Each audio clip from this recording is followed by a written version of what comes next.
presentación, pero la voy a presentar porque, en fin, conocida por todos y, en fin, ha estado en muchos eventos.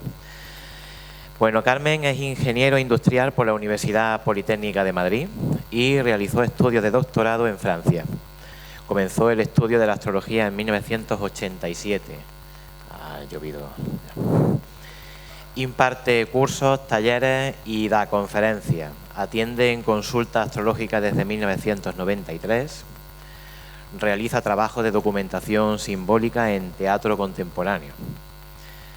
Ponente en 22 ediciones del Congreso Ibérico de Astrología, desde 1997 a 2024, este año. Ha participado de forma presencial en encuentros astrológicos internacionales de España, Portugal y Brasil, y en plataformas online en España, Brasil, Colombia y Argentina. Ha publicado sus artículos en revistas y páginas web de España, Portugal, Francia, Italia, Argentina, Venezuela, Colombia y Cuba. Miembro fundador de la Escuela de Traductores de Sirventa, Alicante, grupo de investigadores para la recuperación de textos astrológicos medievales hispánicos. Autoría colectiva de la traducción del libro cumplido en los Judicios de las Estrellas de Ali Ben Rachel del siglo XII, de la colección Archivo Hermético, editorial Ediciones Índigo. En fin, aquí tenemos, ¿vale?, con todo ese bagaje a su espalda, que nos va a hablar, pues, de probablemente el más grande astrólogo de la Edad Media. Así que la dejamos. Carmen, muchas gracias.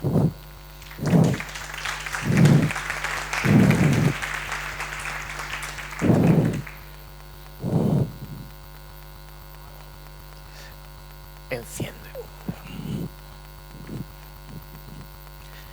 Se me olvida el cacharrito. Dame.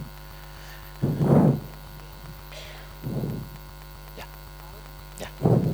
¿Ahora se me oye? Ahora se me oye, ahora me oigo. Buenos días. Buenos días a todos. El trabajo que os traigo hoy me ha ocupado aproximadamente un año y 3 meses. Aproximadamente llevo trabajando este tema que me ha resultado verdaderamente apasionante. A lo mejor, bueno, yo os lo voy a enseñar a ver qué os parece a vosotros. Vosotros sabéis que yo hago una astrología bastante contemporánea con lo de los armónicos y todo esto, pero siempre he pensado que la base de nuestro conocimiento está en la antigüedad y que es muy importante no olvidarlo, porque la grandeza de nuestra ciencia astrológica es que formamos parte de un corpus, el Corpus Astrologicum, que se ha desarrollado a lo largo de los siglos y que actualmente en la era contemporánea y sobre todo desde que ha llegado el mundo virtual está, desde mi punto de vista, más en peligro que nunca. Se ha perdido algo que os voy a presentar de uno de los más grandes astrólogos de nuestra tradición, Abu Masar, conocido por Albumasar en el mundo latino. Bueno, yo siempre tengo la máxima de Pablo Ruiz Picasso que decía: yo no busco, yo encuentro, que es la mejor manera de comenzar un trabajo y una pasión. Encuentro en las redes, sin buscarlo, las redes tienen sus cosas buenas, algunas láminas iluminadas de un libro que se llama Kitab al-Mawali, que traducido es el gran libro de las natividades. Y captura mi atención inmediatamente, porque es fascinante los dibujos que en él aparecen. Comienzo a interesarme por este texto y me encuentro que está en árabe. No entiendo absolutamente nada, solamente los dibujos se pueden ver. Y poco a poco averiguo que se trata de una copia de un texto que escribió Abu Masar al-Balkhi, que nació en el año 787 de nuestra era y que murió en el 886. Vivió 100 años Abu Masar. La copia que me he encontrado está realizada en el siglo XIII. de nuestra era. Y curiosamente me llama la atención porque las fechas son coincidentes con la época del escritorium de Alfonso X el Sabio. Es decir, que cuando en el escritorium de Alfonso X el Sabio en la Escuela de Traductores de Toledo se está haciendo la traducción al castellano y después al latín de los libros árabes, andalusíes, se hace también en árabe copias de los tratados de Abu Masar, que había muerto antes del año 1000 y que en el siglo XIII se está traduciendo al árabe. Claro, nosotros todo lo que conocemos de los árabes y de los antiguos, y también del mundo grecolatino, es a través de las traducciones que se hicieron al latín. Pero ellos en el mundo islámico mediterráneo también hicieron sus copias y también siguieron con su tradición. Y entonces me hago una pregunta. ¿Existe coincidencia o discrepancia en la selección de los códices latinos y árabes que hemos estado manejando? Nosotros conocemos una versión, la versión cristiana, pero ellos desarrollaron otra versión. Y entonces lo que me encuentro es que hay diferencias en la forma de interpretación, en el legado que va siguiendo la línea de la copia de los textos antiguos. Voy a presentaros a Abu Masar. Abu Masar fue un conocidísimo astrónomo y astrólogo que nació en el 789, como os he dicho. Nació en Balkh, actualmente es Afganistán, y en la era cristiana, con calendario cristiano, es el 10 de agosto de 1777. Del 787, nada de miles, 787. Conocido como Abu Masar en latín medieval, como Apomasar en el griego bizantino, fue conocido en todo el Mediterráneo, todo el arco. Debió recibir en Balkh, en su ciudad natal, en Afganistán, que entonces era Persia, su primera educación, y cuando llega a Bagdad es a primeros del siglo IX. No empieza a escribir astrología enseguida, porque este hombre no era astrólogo cuando llega a Bagdad. Posiblemente como resultado de una disputa que tuvo con Al-Kindi, que estaba en la Casa de la Sabiduría en Bagdad, se dedica a estudiar la astronomía y se dedica a estudiar la astrología para poder hacer discusión. Es extraordinario este momento porque a mí me ha impresionado Abu Masar porque es un hombre que comienza a hacer estudios de astrología en la cuarentena. O sea, ya tiene más de 40 años cuando comienza a hacer este trabajo. Su estudio se basa, por tanto, no solamente en lo que aprende en ese momento, sino en todo su conocimiento anterior. Hitchcock, estaba Leonor hablando de Hitchcock, comienza a hacer cine muy tarde, también ya en la madurez. Entonces hay una forma de trasladar la información y todo nuestro conocimiento desde una época de nuestras vidas a otra época más avanzada, luminosa, en la que la vocación puede encontrarnos. No busco, encuentro esa pasión por el conocimiento. Él aporta a la astrología que va a desarrollar, y es un compilador, pero también hace comentario y también toma partido, hace una compilación de todo lo que se sabía en aquel momento en el califato abasí, temprano, del comienzo del califato abasí. Había conocimientos griegos, indios, sasánidas, sirios, árabes, preislámicos.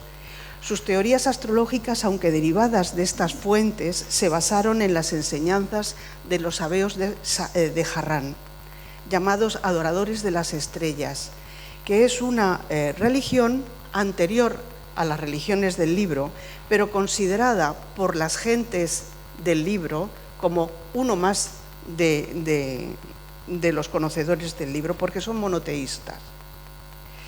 Esta enseñanza preislámica practica enseñanzas neoplatónicas, helenísticas y también babilonias. Los sabeos los mencionó el año pasado, no sé si os acordaréis, Sergio Trayero mencionó a los sabeos de Harrán como una de las influencias más importantes que hubo en el califato de Córdoba, porque había una comunicación directa entre Persia y al-Ándalus. Bueno, por eso Abu Mashar también fue conocido aquí, ¿no? Los sabeos de Harrán plantean 3 niveles de conocimiento, es una secta religiosa. Plantean 3 niveles de conocimiento del ser, que son semejantes a 3 esferas concéntricas. Está la esfera de lo divino, lo intangible, la esfera de la luz. Está la esfera de lo etéreo, las esferas celestes de las que nos vamos a ocupar. Y luego está el ílico, el plano terrenal sublunar, que está dominado por los 4 elementos: el fuego, la tierra, el aire y el agua, que está en permanente proceso de cambio. Así que tenemos un cielo sublime, tenemos un cielo de las estrellas y después tenemos un mundo sublunar donde se desarrolla el cambio de los elementos. Las ciencias de la astrología y de la teurgia, que en el Islam van de la mano, el arte de la magia astral, la astromagia, se ocupaban exclusivamente de lo etéreo y de las esferas celestes, y el ílico en los elementos del mundo sublunar. La esfera de la luz queda al margen. No sé qué pasa aquí. Vale, va. Como está formado tardíamente en astrología, es un hombre de gran inteligencia y sagacidad que tiene que hacerse un hueco en la corte abasí de Bagdad. Pero su esfuerzo es tan grande que llega a ser conocido no solamente en el mundo islámico, sino además también en el mundo cristiano y en el mundo bizantino y occidental. Tiene una obra prolífica, magnífica, vive 100 años, pero solamente escribe desde los 47, y su influencia es extraordinaria. Llegó a escribir 50 libros de astrología, 50 libros de astrología. A mí esto me impresionó mucho porque ahora no escribe nadie, no pasaremos a la historia. Somos efímeros. Esto tenemos que saberlo. Abu Mashar es conocido, nació antes del año 1000, nació en el siglo IX, octavo-noveno, y escribió 50 libros que merecieron ser copiados y recopiados a lo largo de la historia, tanto en el mundo latino como en el mundo islámico. Y aquí está, aquí lo estamos, decían los antiguos egipcios, y pronunciaré tu nombre para garantizar tu eternidad. Abu Mashar. Pero nosotros no escribimos en los últimos congresos, ni siquiera escribimos nuestros trabajos. Evidentemente este trabajo sí que lo he escrito, he hecho el esfuerzo. Confiamos en la grabación, pero tengo que traerlo a recordároslo. Hay que escribir, hay que argumentar, porque Abu Mashar no solamente escribía y recopilaba los datos, sino que además hacía los comentarios, hacía su análisis, su crítica y tomaba partido. Bueno, alcanzó los 100 años, así que hizo muchas cosas. Era un hombre verdaderamente prolífico. Mirad, aquí hay 2 representaciones de Abu Mashar. Una en un texto que ahora os voy a presentar, que está con su calzón, se ha quitado la ropa, veis que aquí está el turbante, la capa, están todos sus libros, y se ha subido a una columna y tiene un astrolabio en la mano y está haciendo mediciones de la bóveda celeste. En la iconografía cristiana, Abu Mashar vuelve a tener los libros alrededor tirados por el suelo y está con una esfera. Para hacer las mediciones del sol hay que tapar el sol, porque si no te quedas ciego, ¿no? Y luego tiene una horquilla, que es una horquilla que también se utilizaba en Egipto para medir el paso de una estrella o de un cuerpo celeste por el meridiano. Se colocaba en una posición y se dejaba que la estrella pasara para tomar la hora exacta del meridiano. Bueno, aparece el sol y la luna y Abu Mashar trabajando en campo, con sus libros, pero trabajando en campo. Muere el 9 de marzo del año 886 y tuvo grandes críticos. Es decir, es muy importante que un gran hombre no sea recibido por todo el mundo con la misma intensidad. Tuvo grandes críticos. Y esto de se me conocerá por mis adversarios, ¿no? La grandeza se conoce por los adversarios. El propio Al-Biruni critica a Abu-Mazar porque le llama charlatán y critica sus actitudes. Escribe, como os dije, muchos libros. A ver si puedo... Ahora no funciona esto.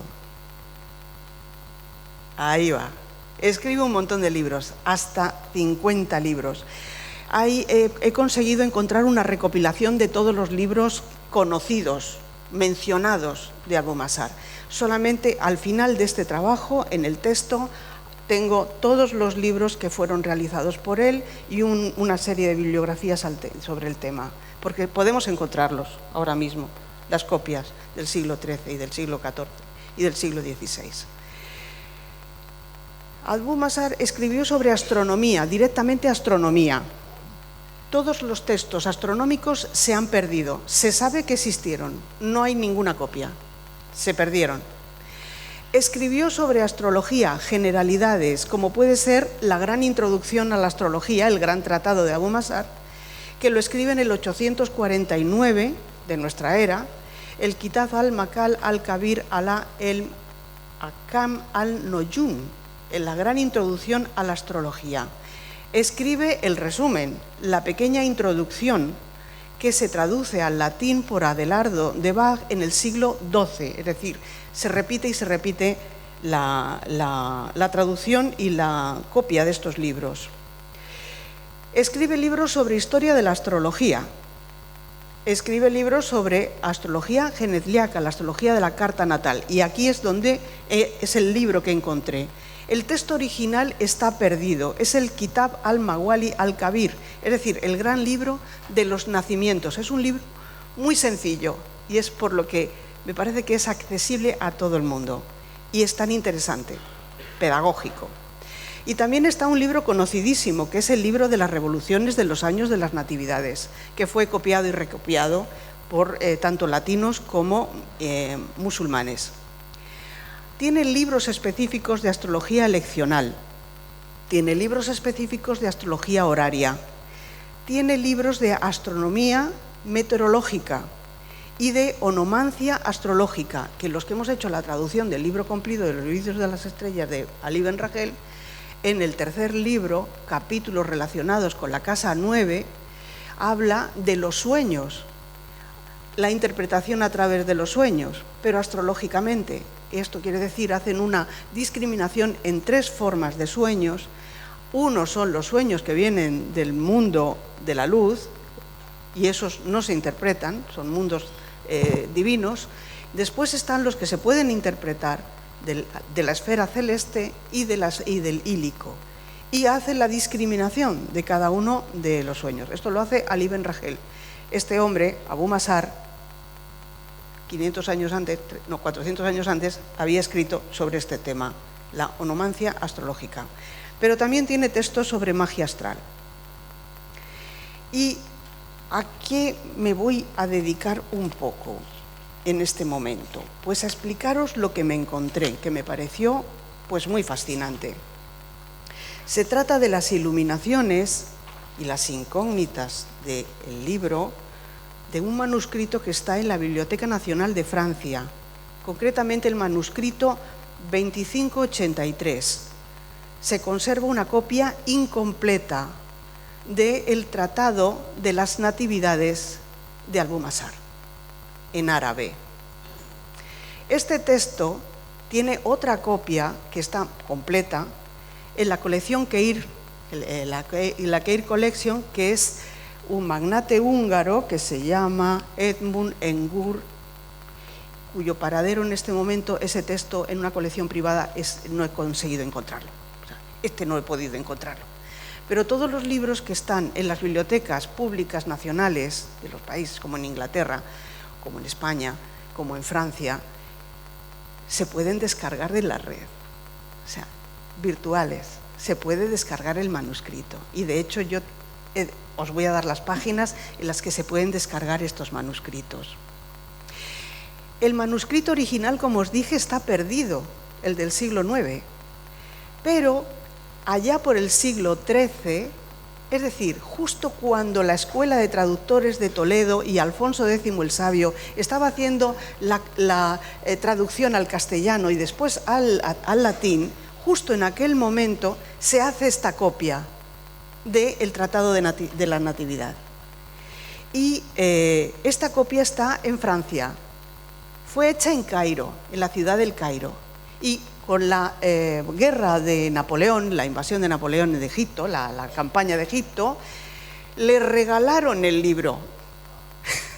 Se lo llevó a París y está en la Biblioteca Nacional de París.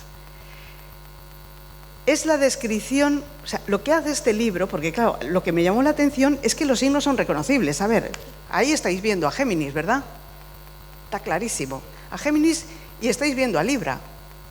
Y entonces lo curioso es que no entiendo nada del texto, pero identifico a los personajes inmediatamente. Y además en una tradición distinta a la mía, porque mi tradición es latina, pero esto es islámico. Y sin embargo puedo distinguir perfectamente a algunos personajes. Me llamó muchísimo la atención, porque es que coincidimos, es que tenemos una cosa común. Fijaros, este es totalmente reconocible. Un señor negro, negro, negro, con la barba blanca y con un hacha. Saturno. Es Saturno. Este que está tocando el laúd, que es un manuscrito tan antiguo que Venus no se representa como una mujer. Luego veréis que sí, pero no lo representan como una mujer. Lo representan como un músico tocando el laúd. Venus. Este, por ejemplo, que lo vamos a ver mucho, con una espada en la mano y con una cabeza cortada del enemigo, es Marte, está clarísimo. Y este, que siempre va con un cálamo y con un pergamino y está escribiendo, es Mercurio. Y el que está pensando en el infinito y más allá, mirando al cielo, este es Júpiter. Entonces distinguimos inmediatamente, pero observo que el texto no lo entiendo, el encabezado no lo entiendo, pero veo que es los siameses, Géminis, acompañados de su planeta regente, Mercurio, y con otro personaje al lado, que es Júpiter. Es un decanato de Géminis. Y entonces me encuentro con que el libro de las Natividades, el manuscrito 2583, está describiendo los decanatos de cada uno de los signos. Encuentro, a través de algunas estudiosas que se han hecho muchos trabajos sobre este manuscrito en concreto, encuentro que se trata del signo del ascendente. No es el signo solar lo que está representando, no es el signo lunar lo que está representando el ascendente de una carta natal. Y de eso trata todo el manuscrito. Entonces os he puesto aquí un poco porque si no nos perdemos. Aquí veis todo el zodiaco con sus regentes por signo, con sus decanatos y con sus términos egipcios, que es lo que utilizamos normalmente para hacer una definición de un punto en nuestro trabajo de astrología, ¿no? Actual, contemporáneo. Los que trabajamos con astrología tradicional y moderna, las dos cosas. Entonces, por ejemplo, hemos visto antes Géminis. Géminis, el primer decanato del signo de Géminis es de Júpiter y su signo, el regente del signo es Mercurio. Y aquí nos encontramos con que tenemos Géminis con su regente, Mercurio, y Júpiter. Es decir, este se refiere al decanato, al primer decanato del signo de Géminis. ¿Vale? Y así uno y otro y otro. Pero está hablando del ascendente. Fijaros qué bonito. Estos son los 3 decanatos de Tauro. Se leen el manuscrito de derecha a izquierda, está en árabe. Así que, Mercurio sobre la vaca, primer decanato, con Venus, regente del signo. La luna sobre la vaca. Venus, regente del signo. Saturno, tercer decanato. Venus, regente del signo. Y lo alucinante es que es pedagógico. Es que es minucioso, está expresado de una manera minuciosa para expresar el simbolismo de las regencias del signo de Tauro. Pedagógico. Fijaros un estudiante que se enfrenta a este texto, que no tiene que memorizar nada, lo que tiene que hacer es recordar el dibujo. Entra por los ojos, encandila, seduce al aprendiz y de ahí después vas profundizando. Exactamente el mismo proceso que tuve yo en el momento de descubrir estas iluminaciones del libro de las Natividades. Es pedagógico, es fácil, es alegre, es un aprendizaje que se hace sin esfuerzo. Es un concepto completamente distinto al concepto latino de los eruditos, serios, formales, en sus sitios cerrados, memorizando y memorizando. Hay otra forma de aprender y esta gente la conocía, pero eran nuestros enemigos, cristianos contra musulmanes. Y entonces todo este conocimiento se bifurcó. No se podía negar la importancia de Abu Masar, pero se bifurcó. Y la interpretación que se hace en el mundo latino y en el mundo musulmán, sin el prejuicio del destino, sin el prejuicio de la determinación del nacimiento, surge esto. Los decanatos de Escorpio. Bueno, es indudable que se trata de Escorpio. Y es indudable que el regente del signo es Marte. Entonces podemos después hacer interpretaciones contemporáneas, pero la esencia de nuestra astrología, la estructura de nuestra forma de pensar astrológicamente, se basa en este conocimiento compartido en el mundo que configura su tradición mediterránea común. Y Marte es el que marca la pauta. Marte, el guerrero, tomando al escorpión, por supuesto por la cola, para que no le pique. Marte con Venus, el decanato. Marte a caballo, matando al escorpión con el Sol. Marte tomando por dos escorpiones con las manos. Y Marte. Signo regido por Marte, decanato de Marte, super Marte. Y la interpretación del signo de Escorpio desde este punto de vista es completamente diferente, completamente otra cosa de lo que nos quieren contar ahora. Cuando nos hablan de el terrible Plutón. Plutón no mata, Plutón transforma. El que mata es el matador, Marte. Bueno, los decanatos de Sagitario, perdón.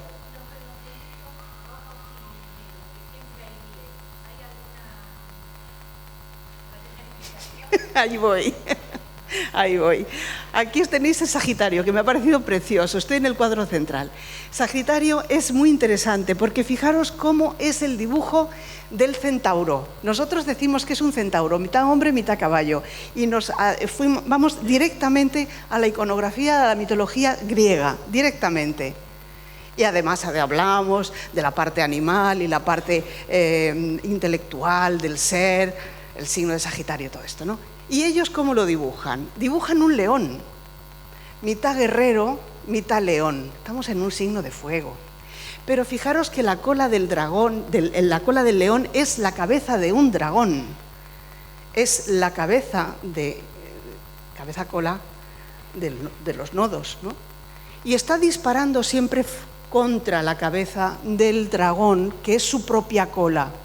Mientras el Júpiter, que es el regente del signo, está en cátedra, sentado, está tomando la cola, está sujetando la cola del animal y en este caso también está en cátedra y está sujetando la cola Saturno. Son los decanatos de Mercurio, de la Luna y de Saturno.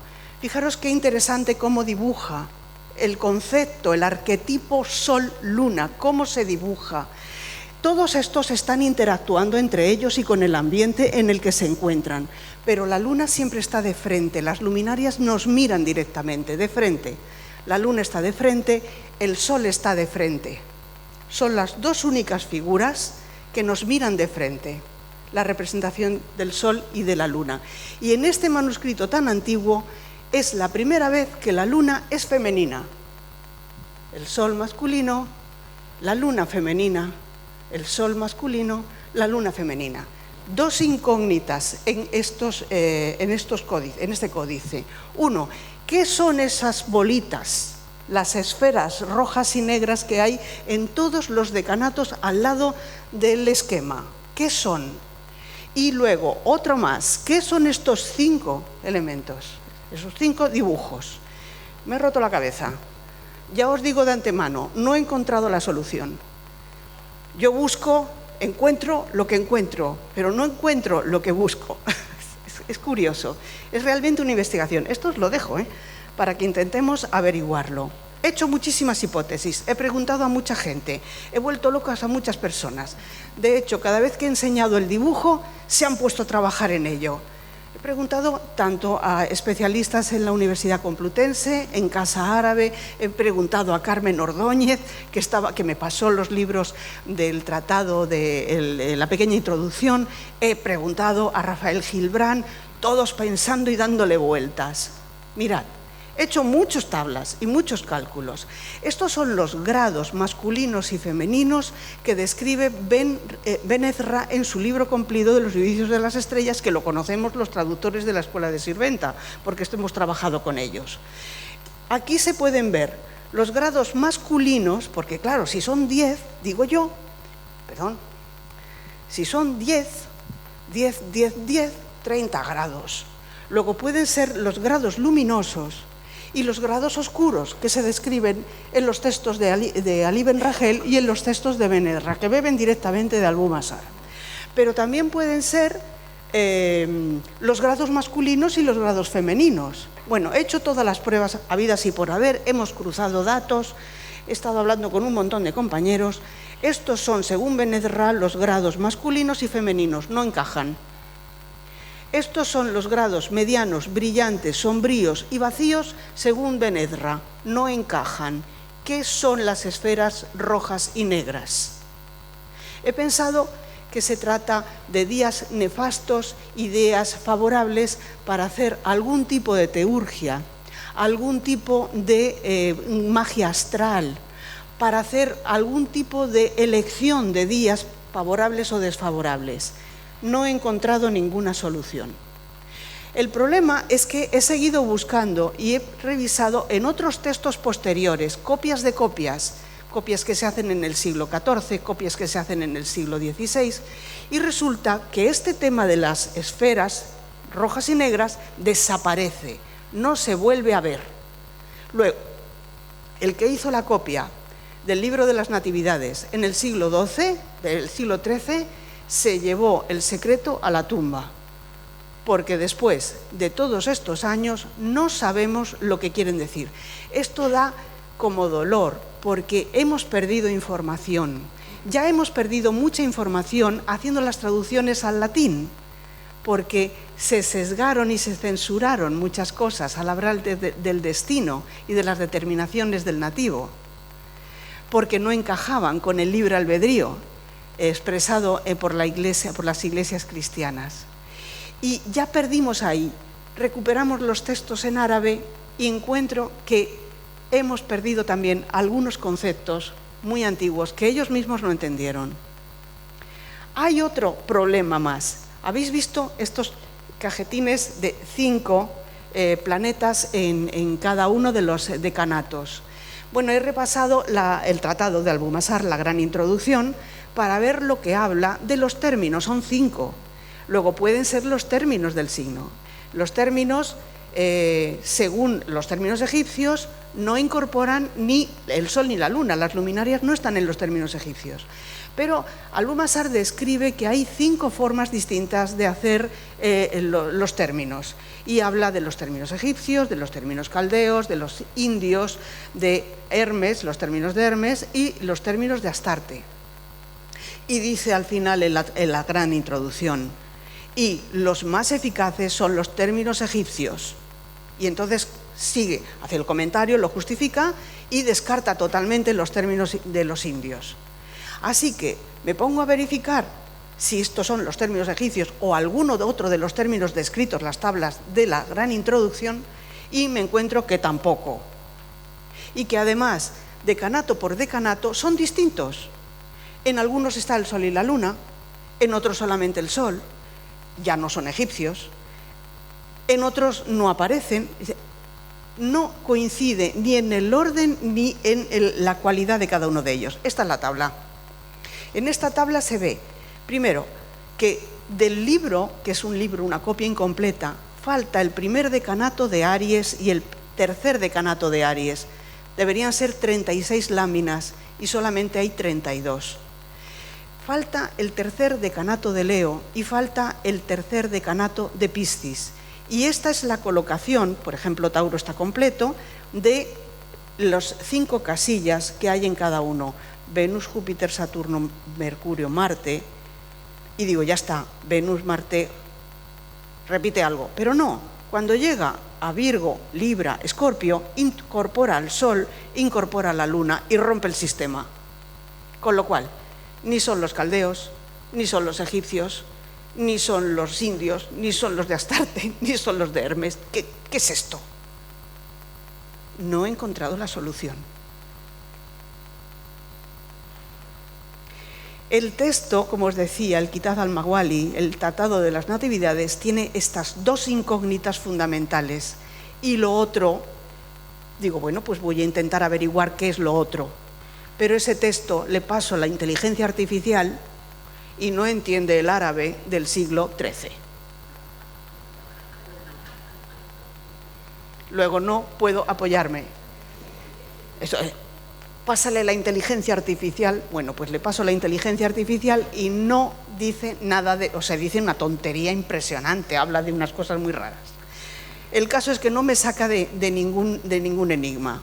Así que sigo buscando y me encuentro con otro libro que se llama El Libro de las Maravillas. El Libro de las Maravillas se redacta, se copia un siglo más tarde, en el siglo XIV, el Kitab al-Bulhan. Se hace en, creo que esto se hizo en Cairo también. El Libro de las Maravillas está en Oxford, en la biblioteca, el Bodleian Library de Oxford, con el número 133. Y se puede descargar también en Internet. O sea, este libro también se puede descargar.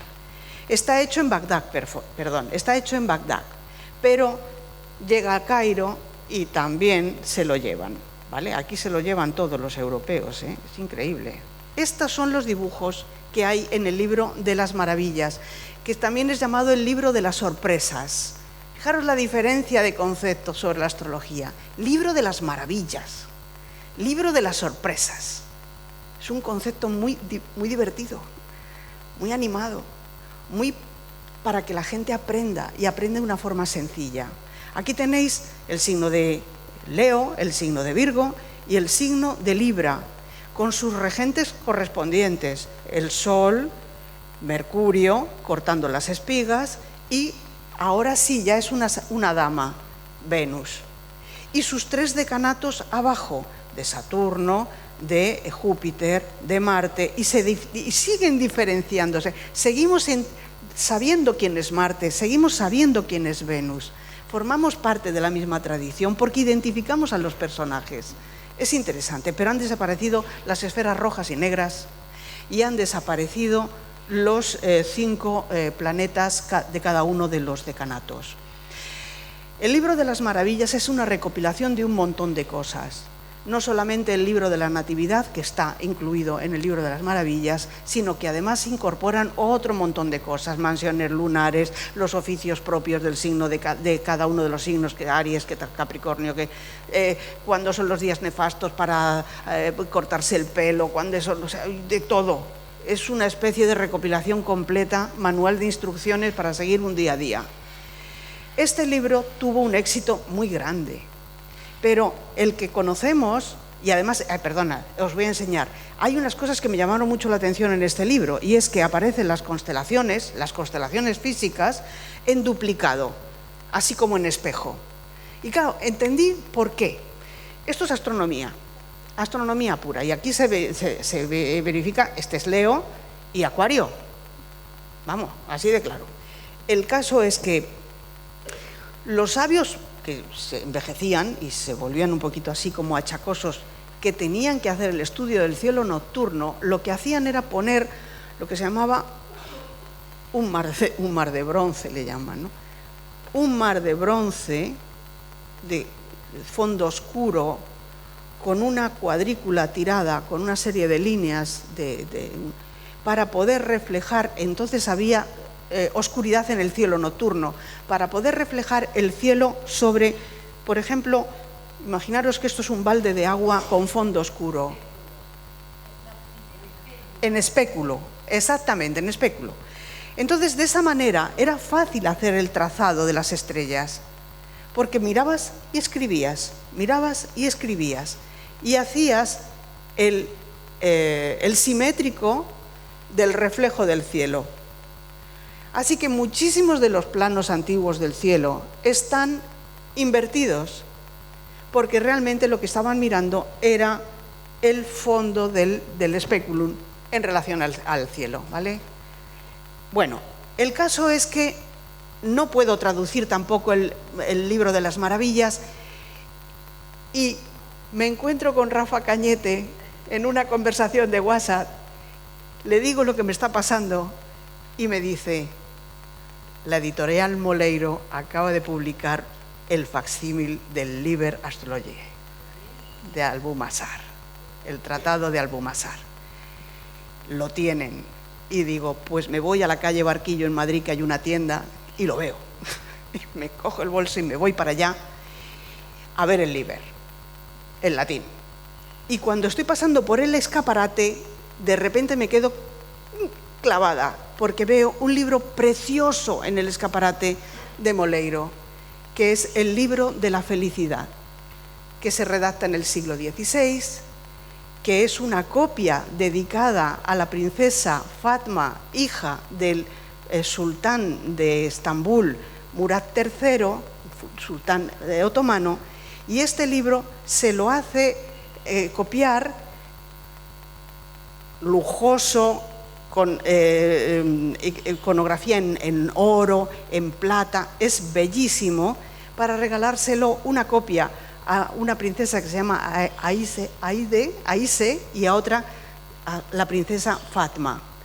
El libro de la felicidad es el regalo a la princesa Fatma Sultán, y este libro también se le regaló a Napoleón Bonaparte y se lo llevó a París, con lo cual está en la Biblioteca Nacional de París y se puede descargar en bueno, aquí veis a Murat, que está observando dos láminas del libro de la felicidad.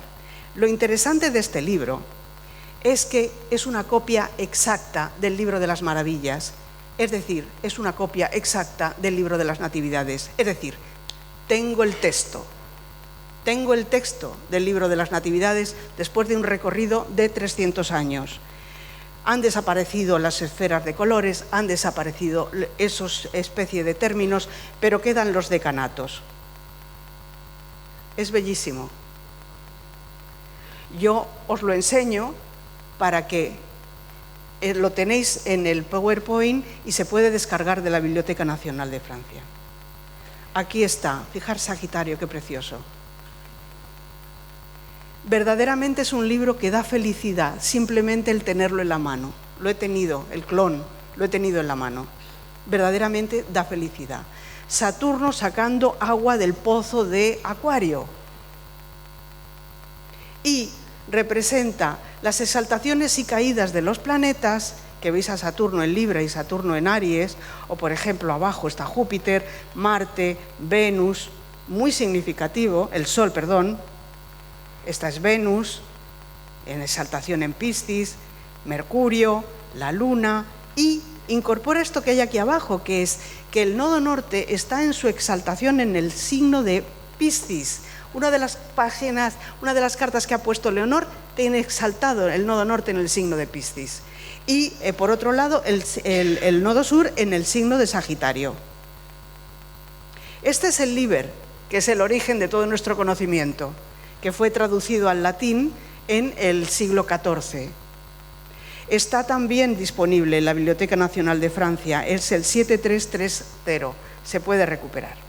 Y entonces lo que he hecho ha sido hacer una serie de conclusiones que os voy a leer. Primero, el poder transmisor de las imágenes de los libros de astrología islámicos es fundamental, es pedagógico.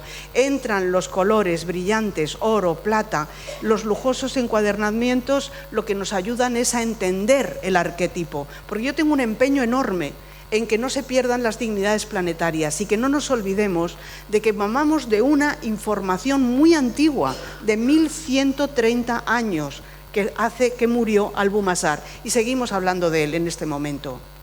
Que los arquetipos de los planetas y los signos son reconocibles a simple vista, porque están en nuestro ADN como cultura mediterránea, cultura latina. El conocimiento astrológico de las culturas islámicas es esencial para conectarnos directamente con la filosofía aristotélica sin censuras, porque el propio Aristóteles, los discursos de Aristóteles fueron censurados por las iglesias cristianas, bizantinas y católicas. No conocemos a Aristóteles. Averroes de Córdoba sí conocía a Aristóteles. Albumasar conocía a Platón, conocía a Sócrates, conocía el pitagorismo. Son ellos los que mantuvieron la esencia. Es importante volver a ellos. El renacimiento científico de las culturas islámicas, tanto en matemáticas, astronomía y astrología, de la segunda mitad del siglo XIII, es coincidente con las traducciones latinas de Alfonso X el Sabio. Desde el siglo IX al siglo XV, las bibliotecas de Al-Ándalus califal, aquí en Córdoba, y los reinos de taifas posteriores, concretamente Sevilla, con Al-Mutamid, dispusieron de información privilegiada y avanzada de los textos científicos de su época, de Persia, del Magreb, de la Ifriquilla, de Alejandría, Bizancio, del Emirato de Egipto. Los libros científicos del Scriptorium de Alfonso X el Sabio, traducidos directamente a la lengua castellana, son un lujo que tenemos los hispanoparlantes. Un lujo. No debemos olvidarlo. Porque todas las traducciones que se están haciendo ahora desde el árabe, desde el turco otomano, se están haciendo a copias en inglés. Tanto el Liber se ha traducido al inglés como estas copias al inglés. Pero nosotros hemos perdido ese conocimiento. Y es muy importante destacar las dignidades planetarias y el estudio de la carta astral.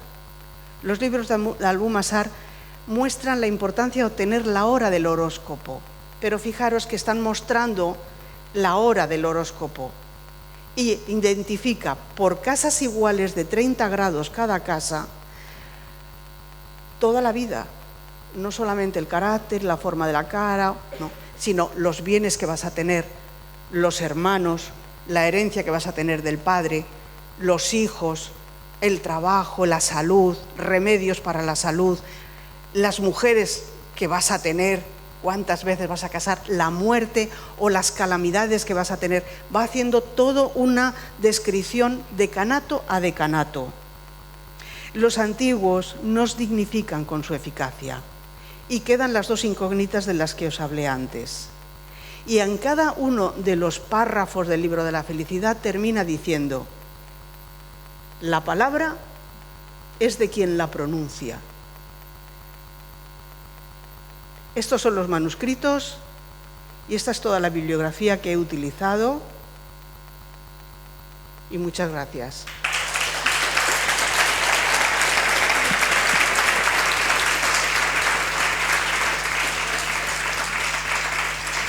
Bueno, interesantísimo, apasionante, bellísimo, ¿verdad? Ese legado que nos ha rescatado aquí Carmen con esa investigación que ha hecho. ¿Queréis preguntar alguna cosita? Bueno, esos enlaces que están ahí realmente los pinchas y puedes acceder a los documentos de las distintas bibliotecas de París y demás y se ve el texto. ¿Hay una pregunta? ¿Hay una pregunta? ¿Perdón? También por aquí. Ahí. Hola, buenos días. Muy interesante, ¿eh, Carmen? No te veo. Me levanto. Ah. Hola. ¿Cuántas bolitas había? ¿Perdón? ¿Cuántas bolitas en la línea? 10 bolitas por decanato. Son los grados.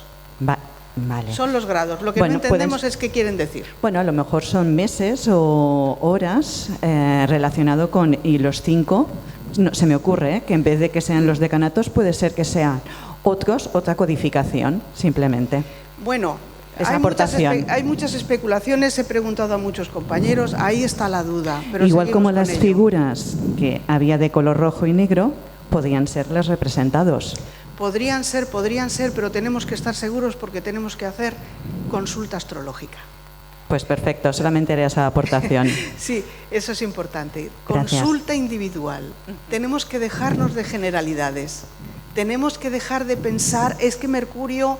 No, esos son tránsitos sobre nuestras cartas individuales. Lo que hace Albumasar es hablar del ascendente de la carta. Hace la descripción del ascendente de la carta y de ahí deduce todas las determinaciones de la vida entera. Y luego mira los planetas. Hay una frase de Julio Sansó, haciendo un comentario del libro de Aldavi, que dice: y primero observó el horóscopo, después calculó la posición verdadera de los planetas y después apuntó su pronóstico. Es decir, primero el ascendente, después la posición verdadera de los planetas por cálculo y luego mi pronóstico. Y en ese orden. Así que rectificar la hora natal, como decía ayer Juan Estadella, es fundamental. Es fundamental rectificar y conocer los arquetipos planetarios para poder definir el ascendente de cada una de nuestras cartas. Ese era el objetivo de la ponencia. Convenceros. ¿Ya? Creo que por aquí había alguien, ¿no? La mano, sí. Impresionante, Carmen. Impresionante. Se me ocurre a mí, es como una especie de farol, ¿no? Pero se me ocurre pensar, como son esferas con luz y con oscuridad, que puedan ser relacionadas con los eclipses en determinado punto del decanato. Yo os recomiendo, es un poco caro. A ver, el volumen de Moleiro es un poco caro, es un libro un poco caro. Una pena que no tengamos una asociación con una biblioteca, porque ahora mismo estaba ya el libro en la biblioteca de la asociación. Pero es un libro que define muy claramente las cosas que hay que hacer y que no hay que hacer durante el paso de la luna por horas y durante el paso de la luna en sus mansiones lunares. Habla de todo y dice, y cuando no seas capaz de saber cuál es el ascendente, entonces utilizas la numerología del nombre, es decir, da salidas a todo. Yo creo que las bolitas tienen que ver sobre todo con magia astral, con alguna operación de teurgia relacionado con amuletos a realizar o con protecciones a realizar, porque en este libro también figuran las imágenes de los jinn, de los demonios islámicos. El primer libro se desmoronó y se perdieron hojas, el segundo se reordenó de cualquier manera, y la gracia del libro de la felicidad, que es una felicidad para mí haber encontrado este libro, es que está todo ordenado y clasificado y no está completo. Entonces es interesantísimo este libro. Pedí permiso a Moleiro para poder expresároslo. Yo he sacado mi decanato para ver lo que hay, ¿no? Y es, bueno, pues mi día favorable es el viernes y el desfavorable es el sábado. Bueno. ¿Ya? La damos aquí. Bueno, pues muchas gracias.